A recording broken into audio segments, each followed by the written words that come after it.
And I think for people who work in businesses and organizations, particularly when you're very senior, it would almost seem like a little bit of a weird thing to admit that you maybe suffer from a different type of anxiety to the average person, because it becomes this kind of self-perpetuating circle of I'll bottle it, I'll deal with it, I'll bottle it, I'll deal with it, and a cycle of actually if I keep myself busy, and then your tabs are always open in your head, right? So then that has a knock-on effect with your sleeping and all those things as well. And I think that some people can actually function at a very, very high level and it doesn't affect their conversations with other people as much as you'd think, etc.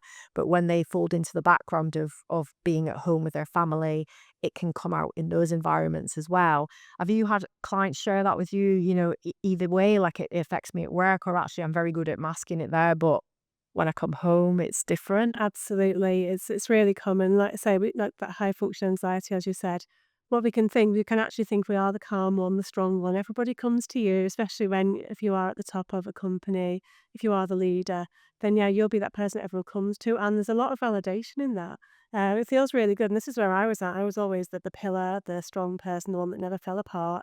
And I actually thought, truly believed I was super zen all the time. Till I realized that was actually a freeze state. We're become numb and unable to respond appropriately because we're not getting rid of the anxiety. We're not allowing it to pass through the body. It's just being stored in the muscles, being stored as tension. It can start to show up as health problems, so stomach ulcers, gastric problems, IBS. All of these things are really common when we've got very high functioning people not able to fully let go of the daily stresses, so they start to build up.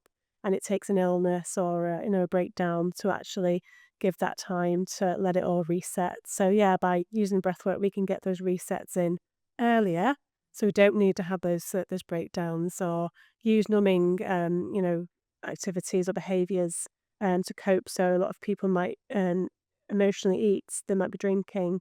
And not like to a level of being an alcoholic, but you're just having that glass of wine or two every night, just taking the edge off, and it becomes a real big habit. And maybe that's not going to help them in the long term, the performance or the health. But it's these like numbing activities when actually what's they need to do is have a modality that lets them to express it safely and let it through the body, so it's not being stored in a way that doesn't derail the whole day or feel like they have to take 6 months out and go to therapy. Nothing against therapy, but actually there's the combination between the talking and the body work.